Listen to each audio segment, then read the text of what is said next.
We're going to stop talking about snakes and we're going to go to the hearings. So we're going to call the hearing back to order. This is the second day and the second panel of a hearing that we started on Friday. We're glad to have you here. So all the opening statements have been done, so you don't have to listen to that.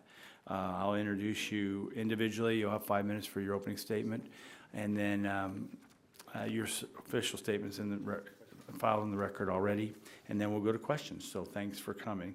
Can I get staff to get the door closed, someone? Okay. So first we have Ms. Elizabeth Deek, Director of Environmental Affairs for South Carolina Department of Health and Environmental Control on behalf of ECOS, the Environmental Council of the States, who've become good friends of mine, and we're glad that you're here. Welcome. You're recognized for 5 minutes. Thank you. Chairman Shimkus, Ranking Member Tonko, and members of the subcommittee, good afternoon. My name is Elizabeth Deek, and I'm here today in my capacity as Secretary-Treasurer of ECOS, whose members are the leaders of the state and territorial environmental protection agencies. I serve as the Director of Environmental Affairs for the South Carolina Department of Health and Environmental Control. I appreciate the opportunity to share with you the state's views on the progress of cleanup of contaminated federal facilities and what solutions may help address the related challenges. ECOS commends the subcommittee for holding these hearings on the state of federal facility cleanups in our nation. Your attention to these sites is relevant to nearly every state and territory in our nation, where contaminated sites exist on lands managed by federal agencies, such as the U.S. Department of Defense, Department of Energy, Department of Agriculture, and the Department of the Interior. Your oversight of these cleanups, the resources being devoted to them, and the legislative actions that can be taken to advance cleanup progress is critical, as all Americans have a collective interest in seeing the hundreds of millions of dollars we allocate to these sites annually yield the most effective results. State environmental regulators are involved in every stage of the cleanup process, from identifying and reporting sites to staffing and overseeing cleanup efforts. We are on the front lines of answering questions from our citizens about the risks these sites may pose to their health and welfare, the scope of the contamination, the status of the cleanup progress, and the management of waste streams from building debris to more hazardous waste. We share with you and our federal partners a priority interest in responding to these complex sites as expeditiously as possible, and when we can, returning them to productive use.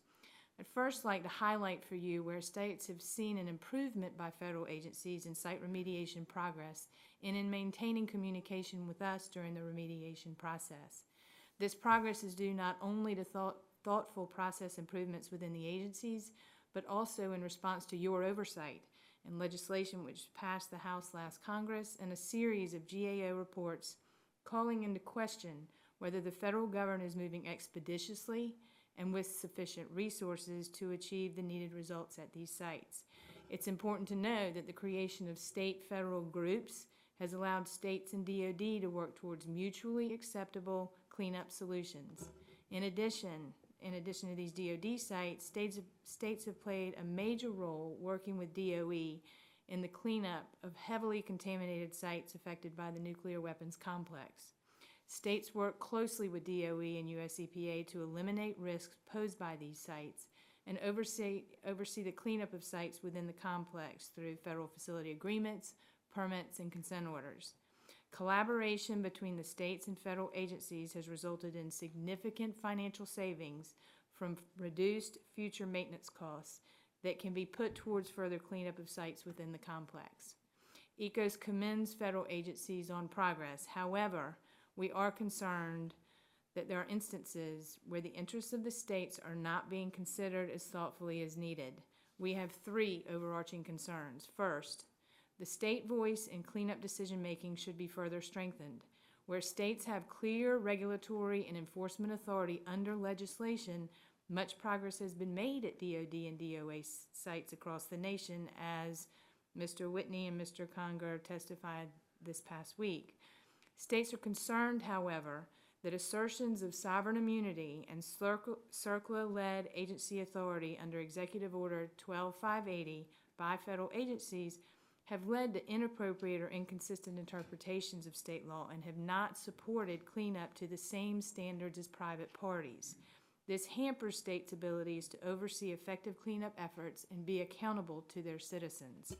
We encourage Congress to implement legislation that will acknowledge state authority and regulatory responsibility for oversight of removal and cleanup actions at current and formerly owned or operated federal facilities and fully recognize states' regulatory roles at federal facilities. There is no reason for federal agency environmental cleanup activities to be subject to less oversight than private parties.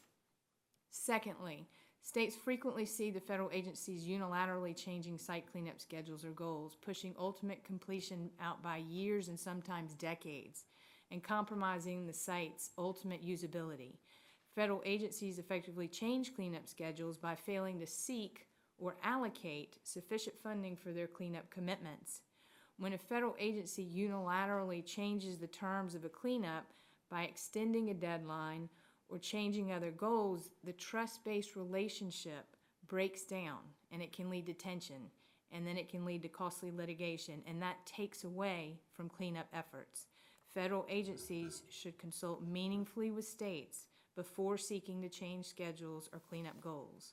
Third, we're concerned that the available budget determines the remedial approach at some sites, meaning we may not be implementing the most effective and appropriate cleanup approach at a given site. Due to the complexity of the contamination of these sites and the proximity of many of them to communities, states recommend that federal agencies, in consultation with the states, determine the most appropriate remedy, and then work together to pursue sufficient and stable funding solutions to implement that remedy. Transparent statements about the actual funding necessary to achieve results are imperative. Mr. Chairman and members of the subcommittee, I hope that my testimony today sheds some light both on the progress that has been made as well as additional areas that are in need of attention in the area of federal facilities. I look forward to answering any questions you may have. Thank you very much. Great to have you. And now I'd like to turn to Ms. Bonnie Boothker, Chief of Southwest District Office for the Ohio Environmental Protection Agency, on behalf of OSWAMO. You're recognized for 5 minutes. Welcome. Welcome. Thank you. Good afternoon, Chairman Shimkus, Ranking Member Tonko, and members of the subcommittee. I thank you for the opportunity to be here today to represent the Association of State and Territorial Solid Waste Management Officials and provide testimony. Our membership includes managers from the state environmental protection programs, including those responsible for overseeing the restoration and reuse of current and former federal facilities. While Ohio EPA is a member of OSWAMO and I work for Ohio EPA, today I'm here representing OSWAMO. While states do not assume primary CERCLA authority, we do play a role in implementation. States share a common goal with the federal government in ensuring that risks to human health and the environment are appropriately addressed. Like US EPA's role on NPL federal facilities, the state's role is to ensure that remedies implemented will be protective of human health and the environment and in compliance with federal and state law. While states try to work in partnership with both the federal agencies and US EPA, there are times when we disagree on what cleanup standards should be used and what remedies should be implemented. For these partnerships to work, all parties must focus on the technical and practical issues rather than focusing on the legal authorities, including sovereign immunity. Discussions involving legal authorities lead to protracted posturing, no-win situations, and delayed investigation and cleanup of these facilities. OSWAMO has consistently supported any mechanism that encourages greater state collaboration with our federal partners while ensuring that our voice and opinions are not diminished. OSWAMO and our members actively engage with representatives of the US EPA, DOD, DOE, and federal land management agencies on national policy issues. OSWAMO has had a long history of working collaboratively with DOD that began in the 1990s. In recent years, DOD and the military components have worked closely with OSWAMO and the states to effectively resolve issues concerning the investigation and remediation of their current and former facilities. Since 2008, DOD and the military components have formed 3 different committees with states and OSWAMO to resolve difficult challenges that were ongoing problems for several years. All 3 committees provide for collaboration among states and federal agencies on several challenging cleanup issues, including remediation technologies and interim risk management, which can be especially challenging on property no longer owned by DoD. SWAMO continues to support legislation that clarifies that federal agencies, like private companies, are subject to appropriate state regulations.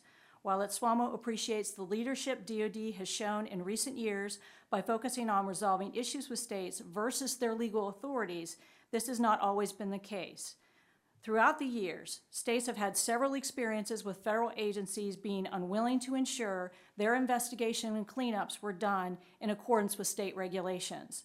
When states tried to use their authorities to compel federal agencies to comply with these laws, federal agencies invoked sovereign immunity in an attempt to prevent state oversight. Because of this, SWAMO has had long-standing policy positions opposing the assertion of sovereign immunity by federal agencies. These positions have not changed over time because our members continue to have experiences where federal agencies use sovereign immunity to avoid compliance with state requirements. These experiences involve all federal agencies, including DoD, the Department of Interior, and the Department of Agriculture. For example, in 2013, SWAMO did a survey of state federal facility managers asking if they recently experienced federal agencies invoking sovereign immunity during the application, implementation, and enforcement of CERCLA or state regulations. Of the 19 states that responded, the states listed 12 cases where they had had such experiences. And though federal agencies have accomplished a great deal of cleanup at their facilities over the last 20 years, there are still difficult issues left to address, including complicated groundwater contamination, emerging contaminants unique to federal facilities, and sites contaminated with munitions. Sovereign immunity could still be a barrier to states in ensuring compliance with state requirements and federal agency decisions concerning such issues. States need funding so that they can provide necessary resources to be engaged in federal facility investigations and cleanups. Both DoD and DOE have programs that provide funding to states for their involvement in the investigation and cleanup of their facilities. These programs have provided numerous benefits to both these agencies and the states, including cost savings, reduced litigation, expedited cleanup, and increased public trust in their investigations and cleanups. SWAMO therefore supports legislation that requires federal agencies to reimburse states for costs associated with state involvement and oversight. Thank you for this opportunity to offer testimony, and I would be pleased to answer any questions you may have. Thank you very much. And finally, I'll turn to Mr. Michael Hulamard. Pretty close. Executive Officer of Fort Ord Reuse Authority. And before I ask him to begin, I think the minority staff is pretty smart, or they got lucky. The Monterey area and Fort Ord is my last duty station, so I served there when it was, a jewel, and there's great locations there, beautiful golf course, new housing. I was just there a couple years ago, and University of California, Monterey, which is exciting. But obviously, there's a lot of the post that still has issues and challenges. So we're happy to have you here. Monterey is the second most beautiful spot on the place of the earth, right behind the 15th District of Illinois. And so we're glad to have you here. Chairman Shimkus, Ranking Member Tonko, all distinguished members of the committee, I want to just thank you for that acknowledgement of how great Monterey is, but it's no better than Rantoul in Illinois. I'd also like to note that as the executive officer at the Fort Ord Reuse Authority, I've spent quite a bit of my last 20 years spending many hours back here in Washington, D.C., representing communities across the nation. So I want to thank the committee for its decision that it would include communities as part of the testimony on this very important committee. I'm honored to have spent those last 25 years of my career serving military communities. I served some of that time working with the Association of Defense Communities that has a Defense Communities Caucus support effort. And I know that it's important for all of you to recognize that the communities that have served this nation by supporting military services have done it in a way that helps the Department of Defense increase its mission effectiveness. I also want to take the time to acknowledge our colleagues in US EPA that are tasked with the regulatory oversight that's required to address the many environmental conditions between military communities and their adjacent communities, whether they be active installations or closing or closed installations. Today, I want to focus my comments on the Superfund relationship with military services and defense communities, which is at least an uphill battle given the limited resources and the potential for hazards, both recognized and emerging, to be present. I also, Mr. Chairman and members of the committee, assert that our defense, in part, relies on how DoD addresses the sensitive mix of downsizing and the burden of excess infrastructure in the future and its relationship to the ongoing environmental hazards that remain in many of our military installations.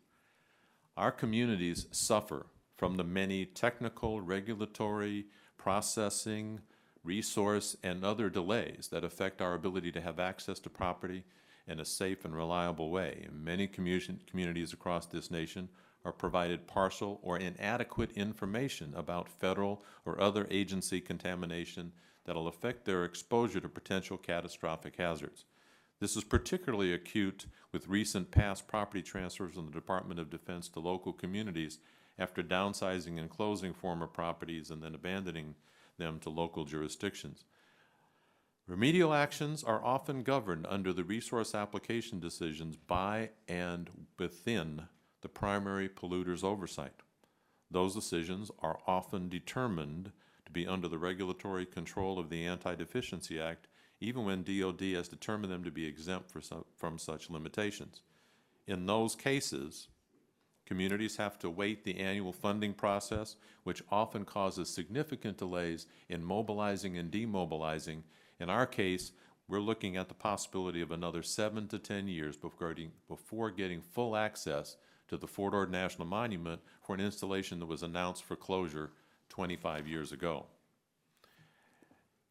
Another item is, as a Superfund site, due to subsurface remediation, we at the former Fort Ord are ineligible for funding resources and other support under brownfields that would greatly assist us in addressing these above-ground issues.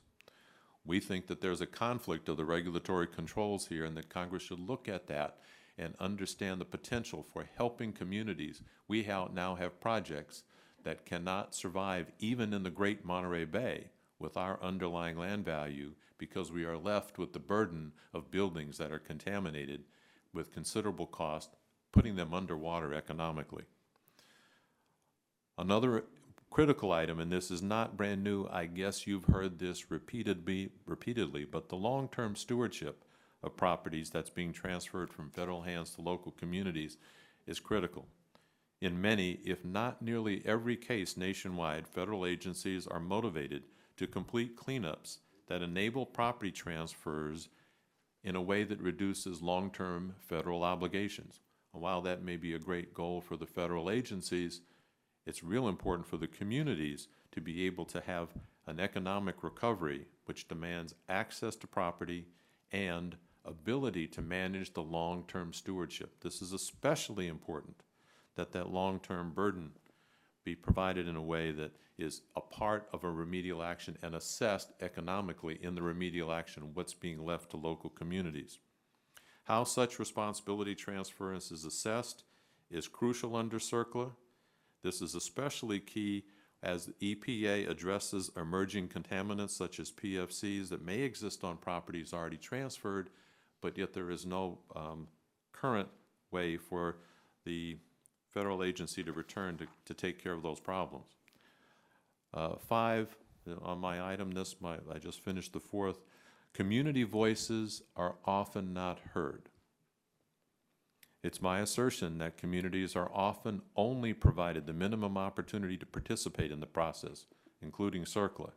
Superfund regulatory requirements read like a checkoff list to meet certain public comment requirements. But those regulations fall woefully short of meeting the intent for engaging the community in the process.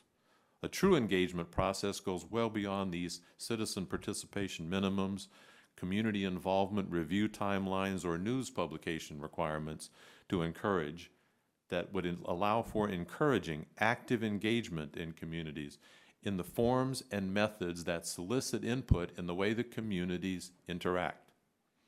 These technical assistance programs that are currently being funded must be proactive and not responsive to just those few communities that respond. Further, the EPA and other agencies need to help communities build capacity so that they strengthen their local knowledge base and that their comments are of value. I assert that the community engagement process is a full contact sport, and it has to be done in the full spectrum of what 21st century communications are all about.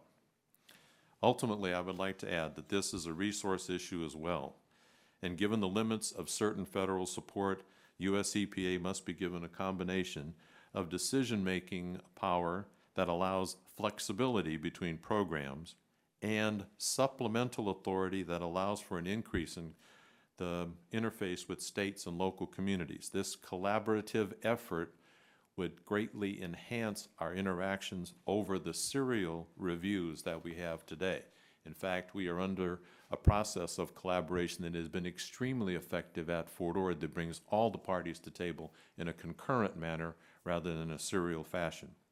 So I assert that we've learned quite a few things, that it's difficult for citizenry to get up to speed with this complex, sophisticated effort, and it's important that we have property transfer and project delivery delays that are collaborative and use 21st century communications. I ask that we eliminate contravening regulatory issues through focused oversight, and that's essential to community understanding.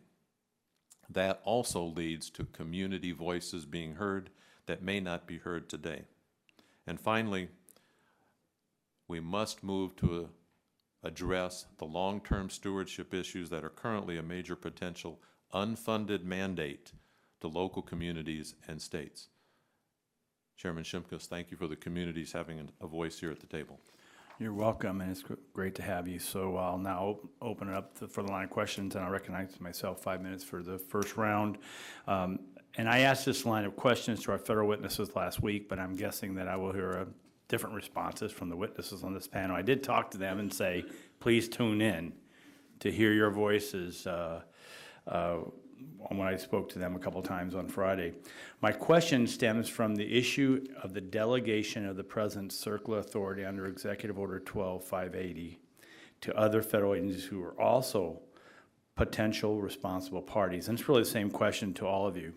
And we'll just go first to Ms. Deek. Is there a conflict when a federal agency is a potential responsible party because it caused a contamination or owns the contaminated property, but the same agency is also the lead agency responsible for making cleanup decisions? Why or why not? Pardon.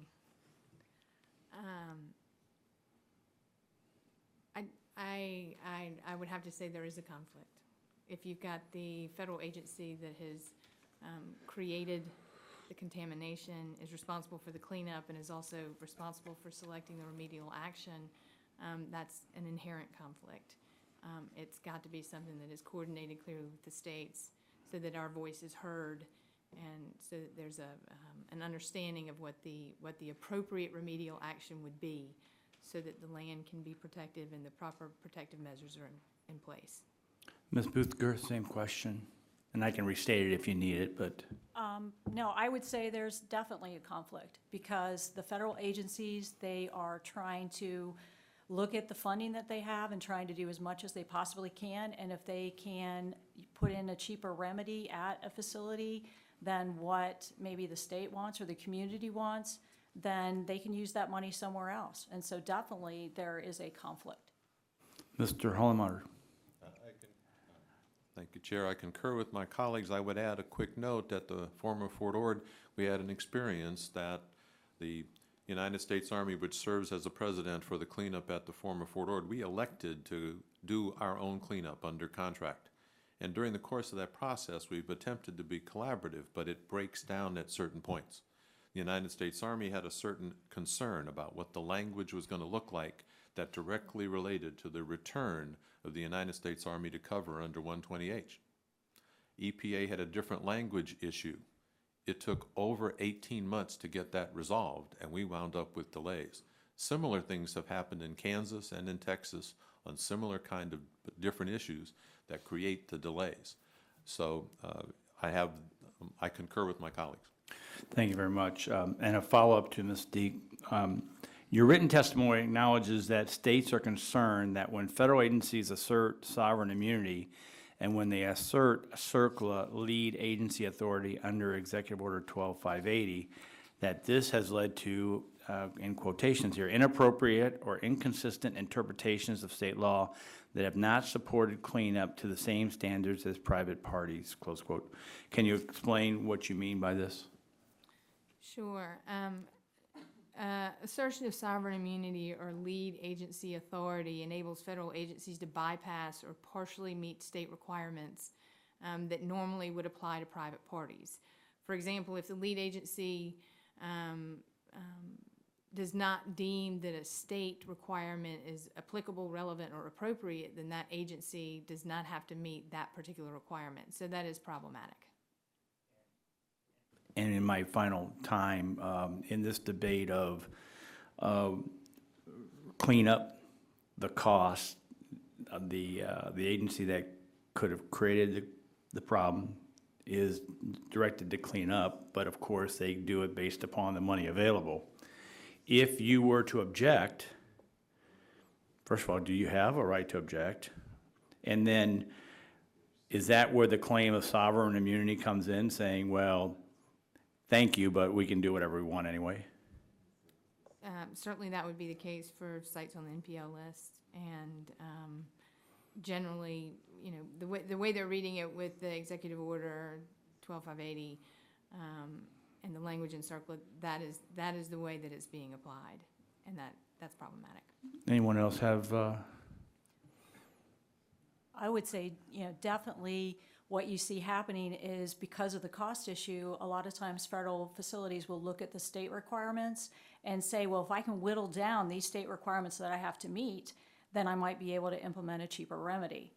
So that definitely has that impact where you see that. And because they're lead agency and they're the final say on how that remedy is going to be implemented and what happens, then, you know, yeah, the state can try to challenge that, but then that's when you have the situation with sovereign immunity. If the state says, well, I'm going to sue you because you're not doing something consistent with what we would want you to do in this particular instance, they're like, okay, fine, sue me, but we have sovereign immunity. And you would agree, Mr. Holloward? Yes, I would. I think the collaborative process is going to serve us all a lot better. In the case where our experiences, the collaborative process treats the remediation as what's most effective rather than what's most cost effective. Thank you, and I apologize for going over it. Now, Chair recognizes the ranking member of the subcommittee, Mr. Tonko, for 5 minutes. Thank you, Mr. Chair, and thank you for convening this panel today so that we can hear from states and communities affected by the Superfund cleanups. At last week's panel, we heard that a lot of progress has been made to address dangerous contamination at federal facilities owned by the Department of Defense and Department of Energy.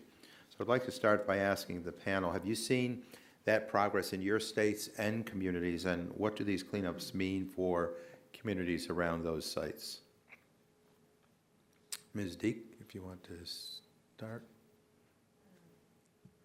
Sure, I could start by saying we do have a collaborative, a strong working relationship with DOE, and we've seen some tremendous successes at SRS. I think that the problems arise when, as I think I mentioned earlier in my testimony, there can be unilateral decisions that are made with regard to milestones, with regard to funding, that create a tension and make it difficult for the states to have that trust relationship. And so while good things are happening, we've been able to achieve a lot, specifically at SRS. I think that we could do better. Ms. Butler. There has been a lot of progress made in federal facility cleanups, not just in you know, Ohio, but throughout all our member states have said that. And a good deal of it has to deal with the fact that we have been able to collaborate with DOD and DOE on the cleanups and work through these issues. The problem where it breaks down is when either, you know, whatever the federal agency is, all of a sudden decides that they don't want to collaborate anymore and they want it their way or the highway. And when that situation happens, then that's when we start having less progress. That's when we start getting into a lot more of these battles over jurisdiction. But there has been a great deal of cleanup that has been done because states have been working collaboratively. Most federal facilities are not on the MPL, so the state is the only regulatory agency involved. Thank you. And Mr. Hallemeyer? Yes, Ranking Member Tonko, I would agree that there's been a lot of progress made, but then there's still so much more to do. We still have 8,000 acres of property that we're seeking access at the former Fort Ord, and I could describe another dozen cases where access to property is crucial to their economic recovery. Thank you. And it seems that some cleanups have progressed more smoothly than others and can offer best practices for how to work with states and engage communities. So can you cite for us observations of best practices to foster community involvement and strong cooperation amongst stakeholders? Mr. Hallemeyer? Yes, I would give as examples McClellan Air Force Base in California, McClellan Army in Anniston, Alabama, and the Fort Ord Reuse Authority, where we as communities chose to collaborate with the military services and the regulatory agencies to undertake a portion of our own cleanup and to make sure that we understood how it was happening under effective cost working relationships, using private sector companies to make sure that happened with an insurance company that would assist us, and using collaborative processes that worked for us, and we suggest that that's a formula that works many other places. Thank you. Ms. Butker? I would say some of the successes that I have experienced, Wright-Patterson Air Force Base, and it was very much that collaboration of working with the Air Force, the state, and US EPA together, focused on how do we do the cleanup quicker, easier, more efficient, and we did a lot of things there. Several of our base closure sites in Ohio, Defense Electronics Supply Center, again, where we were working with not just US EPA and the Air Force, but we were also working with the local community to ensure that when that facility was cleaned up and transferred to them, that they could use it how they wanted to use it. So yeah, there definitely are those experiences. Thank you. And Ms. Deek? I would echo what these folks have said. It's critical to have significant communication outreach efforts in place when you're dealing with contaminated sites in any area of your state. To have the education, the outreach, the understanding of what the contamination is, the status of the cleanup, what the implications are, is critical, and you find that with that collaborative approach, you can really see tremendous benefit. Thank you very much. I think my time is exhausted. I was going to sneak one more question in, but thank you very much. I yield back. Gentleman yields back his time, and we thank him. The chair now recognizes the vice chair of the committee, Congressman Harper from Mississippi. 5 minutes. Mr. Chairman, appreciate it very much, and thanks to each of you for being here to shed some light on a very important issue. If I'll start with you, Ms. Boothker. Your written testimony gives an example of DOD historically asserting sovereign immunity in order to unilaterally decide issues such as what constitutes a state applicable or relevant and appropriate requirement.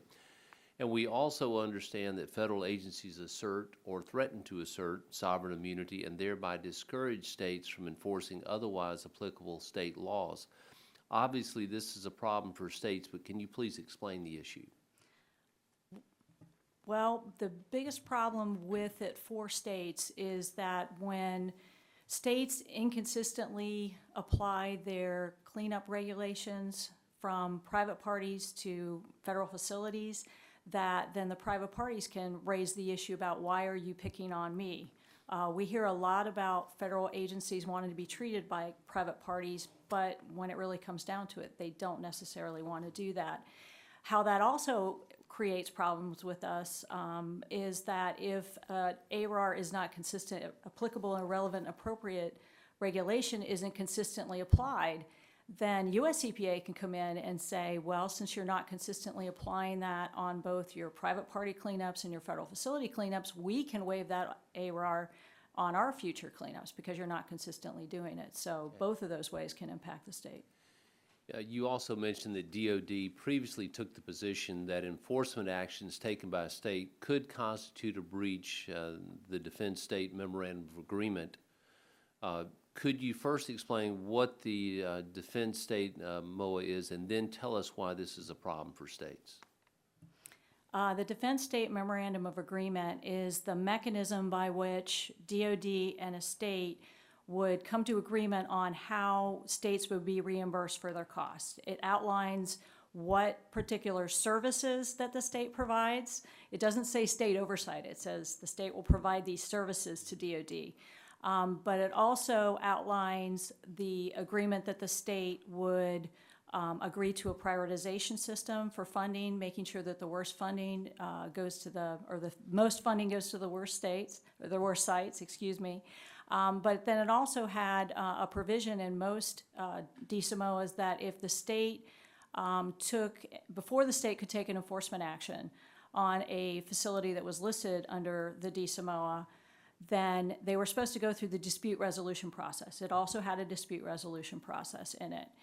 And initially, what states thought that meant was that for the cleanup part of because the DSMO only covers cleanup, that was where states needed to go through dispute resolution if they had a disagreement, like for number of monitoring wells or number of soil samples being collected. That's when they would use dispute resolution.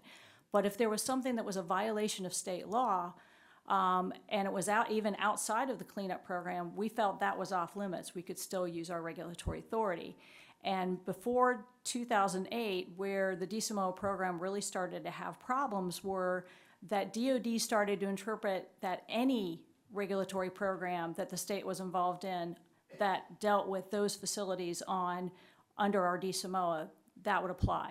And I can give you an example. If a base had their own drinking water system and they exceeded a contaminant level and were issued an NOV, there were concerns that states would end up jeopardizing their funding under the DSMOA and actually be a breach of DSMOA if they sent a violation letter to the facility for that. So that was pre-2008 when that was happening. Does do they ever currently assert this position? When in 2008, where the big shift in all this was, is we actually formed, SWAMO states and DOD formed the DSMOA steering committee, where we worked through all these issues, and they clarified that that was not their intent, that the leadership at the time had misinterpreted what that clause was in the state's DSMO, and it doesn't apply to any violation. It only applies to disagreements about the cleanup program itself. And they actually modified their guidance in 2011 in order to address that specific issue. But again, that's guidance and policy statement that's in place now.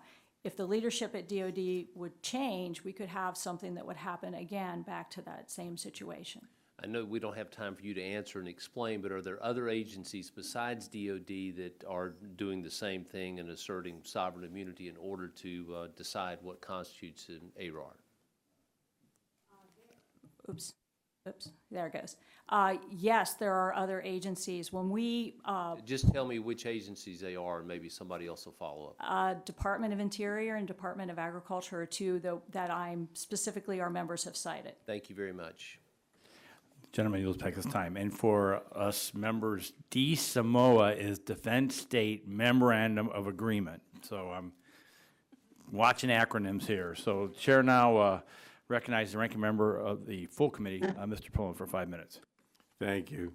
I'm trying to get through these questions because I wanted to get through a bunch of them. So first of all, I wanted to ask about the funding limitations that can delay and complicate cleanups. Mr. Holomard, can you describe some of the economic impacts cleanup delays have on communities around federal facilities?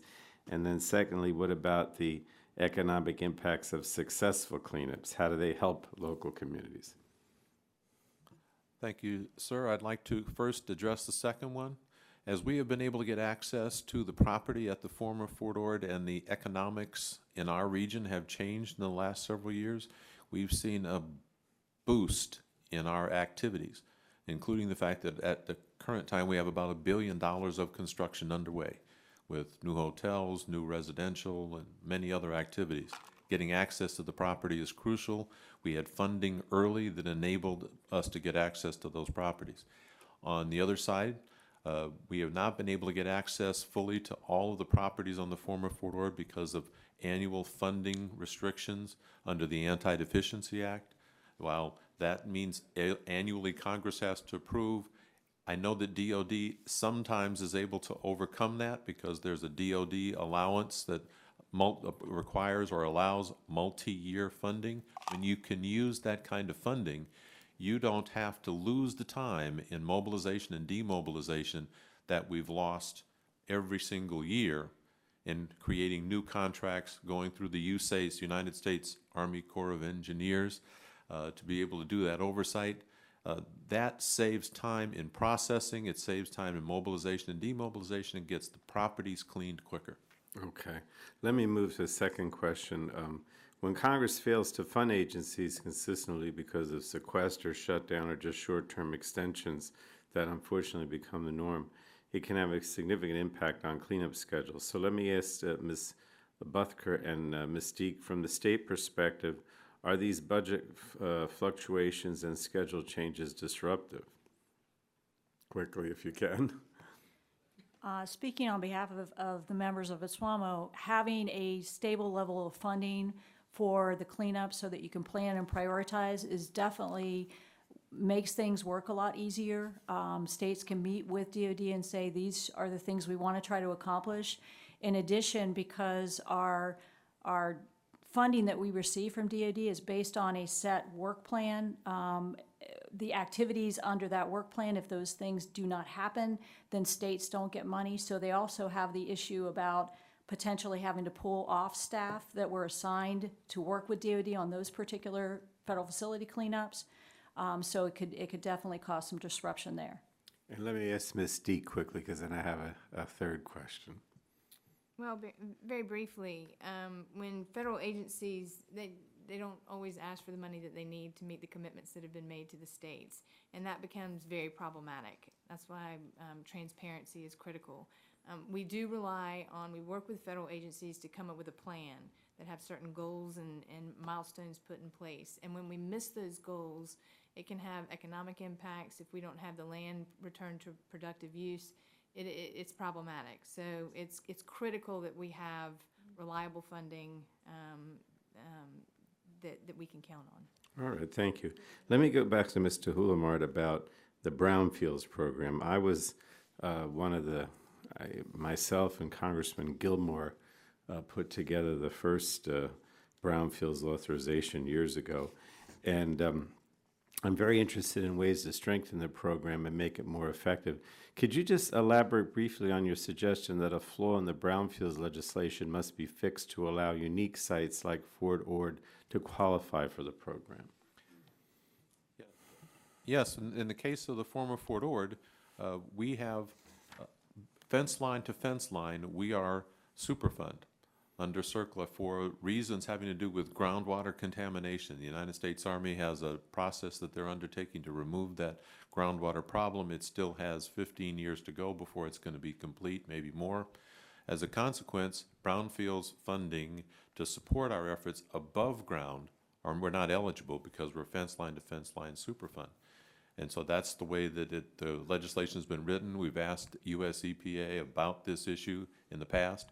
They themselves recognize that there's a little bit of a conflict because our other environmental concerns of asbestos, lead, PCBs, and other things that are left to us by the United States Army cost significant amounts of dollars to remove. In fact, California State University, Monterey Bay is spending $30 million just to remove buildings over the coming years. We've already spent $45 million just to remove buildings. We don't have any kind of assistance or brownfields programs that can help us with that kind of problem. All right. Let me just say to the chairman and to the ranking member of the subcommittee, I hope we have an opportunity to work on potential improvements to brownfields in the coming months. When I worked with Congressman Gilmore years ago, and President Bush signed the bill, we did it in a very bipartisan way. And I'd like to see if we could do that again in terms of a reauthorization.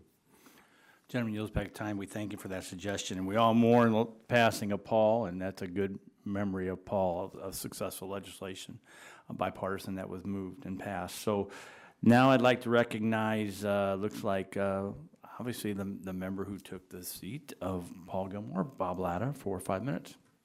Well, thanks very much, Mr. Chairman, and thank you very much for our witnesses for being here. I greatly appreciate it. And if I could start with you, Ms. Boothker, I'm going to assume from your testimony that you believe that current and formerly owned federal facilities should have to comply with the same state requirements as a private entity conducting a cleanup under CERCLA? Yes. Okay, and let me ask this, with your leadership at, and I hope I'm pronouncing this right, at SWAMO, how often do you federal facilities comply with state requirements? How often in your experience at SWAMO that do you see that the federal government, federal agencies are complying with state requirements? This issue of federal agencies complying with state requirements and not saying that or waiving them has pretty much been a constant issue for the 20 years I've been involved at SWAMO. Okay. And do you believe that Section 120 of CERCLA is evidence that Congress intended to waive sovereign immunity? I believe that it is, but I'm not an attorney, so I'm saying that, but I would believe it is because they were, the way that I read it, when I read it, is that, they are supposed to, especially the non-MPL facilities, are supposed to be meeting state requirements. And does the current waiver of sovereign immunity in CERCLA result in less oversight of federal agency cleanups than cleanups by private parties? I would say for the non-MPL sites that are under state oversight, yes, because you always have that specter of sovereign immunity in the picture. If you have good collaboration with DOD, DOE, or the other federal agencies, then you can work through these issues and these problems and these disagreements as you have them. But if you have a federal facility project manager who doesn't want to listen to the state or the community, then they can basically shut down the program because they're lead agency, and if the state tries to sue, then sovereign immunity raises its head. Okay, let me, one last question in my remaining time here. Last Congress, I introduced and the House passed H.R. 2318, which was the Federal Facility Accountability Act, and kind of following up what you were talking about, which ensures that current and formerly owned federal facilities will have to comply with the same state requirements as a private entity doing a cleanup under CERCLA. And then in your testimony, you discussed the need for this type of legislation and how your association's positions have not changed over time because your members continue to have experiences where federal agencies use sovereign immunity to avoid compliance with state requirements during the investigation and cleanup of federal facilities. And can you describe some of the state requirements that the federal agencies are trying to avoid? Probably the biggest one, or one of the biggest ones, is land use control, state regulations that implement restrictions on property. A lot of states have developed their own environmental covenant programs, and federal agencies do not like to use that format for restricting property. They want to use their own mechanism. How that causes problems for the states is when there isn't a consistent means to restrict property, there's the potential that those restrictions can fail over time. And that is a very big issue for states. That's one. Cleanup standards, some states have set generic standards for cleanup, and DOD may or may not, or the federal agencies may or may not want to clean up to those levels. There's also things such as how landfills should be capped. A lot of states have their own regulations for those, and there are times when DOD says no, those, or I shouldn't say just DOD, all the federal agencies will say those shouldn't apply. Thank you. And Mr. Chairman, in the interest of time, I'm going to yield back my time and also say it's a privilege to hold the seat that Paul held. Yes. Thank you, gentlemen. Yields back his time. Chair now recognizes the gentleman from West Virginia, Mr. McKinley, for 5 minutes. Thank you, Mr. Chairman. I missed the first portion of this last week when we began, so Perhaps this question has come up, but I'm just curious from your perspective because you're coming at it, looks like from a different panel than we had before. But I'm curious about the, some of the discussion about the Animas River out in Colorado. And I know it's about 126 miles long, and the EPA caused some problem there. They caused the issue to occur at the Gold King mine. Now, two things there with that. Are you hearing from your perspective, did they solve it in a quick way? Do you think that, again, because we were talking earlier about this, if it's federally, if the federal government caused the problem, they can take a long time to get it resolved, or not, or they can find ways to cut corners. Perhaps I've heard some of this. Do you think they did a pretty good job out there? Have you heard anything from the states, from other people talking about how they cleaned up the river? Let me just start with that. Any comments about you haven't heard, you don't know anything about it? I have to say, I know some things about it, but I really I'd like to refrain from commenting on that. Okay, I'm just thinking, since it touched several states and it had some impact on, again, goes back to what you were saying, sir, about individual input. It affected, with 126 miles long, there were a lot of people that were affected by that. Their farms were affected by it. I don't know whether or not they had a chance to participate in a solution of how. I know it's going to clear up themselves naturally. I understand that, but the damage has been done. So part of my point would be, or the second question would be, who should pay for the cleanup? The taxpayers? Or should the government pay for that out of their current funding? What would you think? Just, it's kind of input. We're sitting around a table now where maybe you don't have an official position, but who do you think should pay for the damage the government caused by what they did? Is that something we're going to ask the taxpayers to come up with the money, or do you think maybe they should come out of their budget?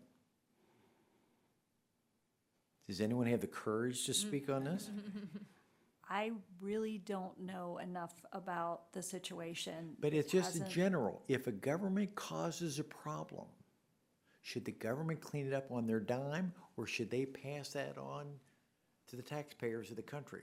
Well, I would say when you're looking at federal agencies and federal agency cleanup, and those federal agencies caused the contamination. Some of it were from practices that they didn't know were bad things to do at the time. And in that case, the federal agencies are cleaning it up, but that's also taxpayer money that's funding that. So I don't know if that answers your question. It That's doesn't. how. It doesn't. Because this one is something they directed the work to be done, it caused a problem. And I'm just questioning, if they were a private person in the mining industry, I come from coal fields of West Virginia, when they cause a problem, the mines are fined immediately and they have to come up with the money.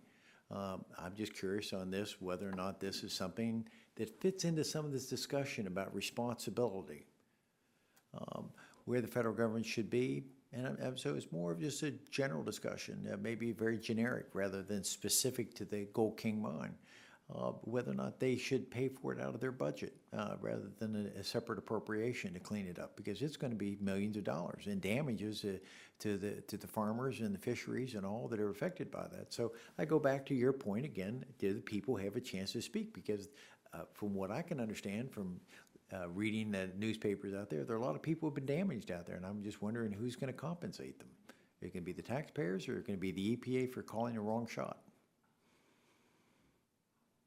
Not aware of the circumstances, sir, but I would always encourage the EPA and all federal agencies to engage in a very active way with the local community, and the same would be for this case. Thank you very much. I yield back my time. Gentleman yields back his time. That's all the members seeking time to ask questions. We appreciate you all being here. I think there's, with the comments from the ranking member, the full committee, there may be some issues that we can talk on Brownsfield, and we'll see where we go from here. That's why we have hearings, to identify problems and maybe address solutions. And I look forward to working with my ranking member Mr. Tonko, as we have successfully in the past, and maybe there's something we can do with that. I will adjourn the hearing. Thank you for coming.